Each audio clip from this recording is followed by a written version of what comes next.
I was thrilled to be asked again to contribute to this month's Money Magazine's cover story.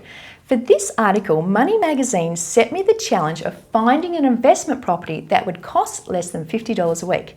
Now, when it comes to investing in property, I'm very clear about how I locate an area to invest in. Firstly, it must satisfy my Trident strategy.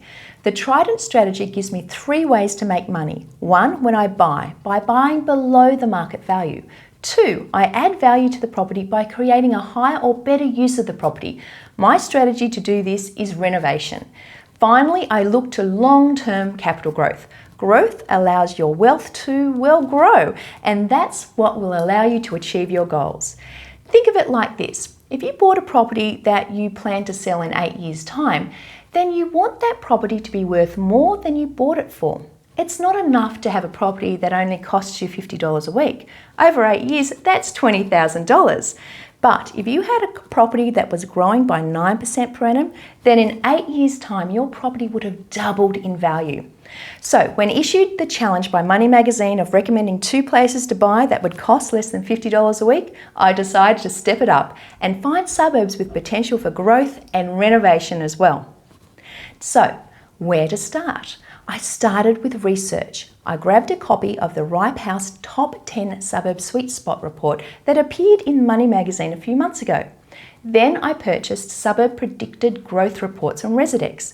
From these 2 reports, a few suburbs caught my interest: Morayfield in Queensland and North Albury in New South Wales. I then went back to Residex and purchased 2 additional reports called the Renovator reports for both of these suburbs. I know that if you can renovate on a budget and on time, you can possibly add $2 for every dollar you spend. And this will allow you to charge even more rent, keeping even more money in your pocket. These Residex Renovator reports showed numerous streets that would add substantial value in the property if you renovate it. And what had me really excited, I smashed the $50 a week challenge with the Morayfield property coming in at $36 a week and the North Albury property at $16 a week. So my steps were, first, start with your strategy. For me, I was looking at least 3 ways to make money using my Trident strategy: buying below the market, renovating in a good capital growth area. 2, I then invested in experts' reports and data from reputable providers to narrow my search.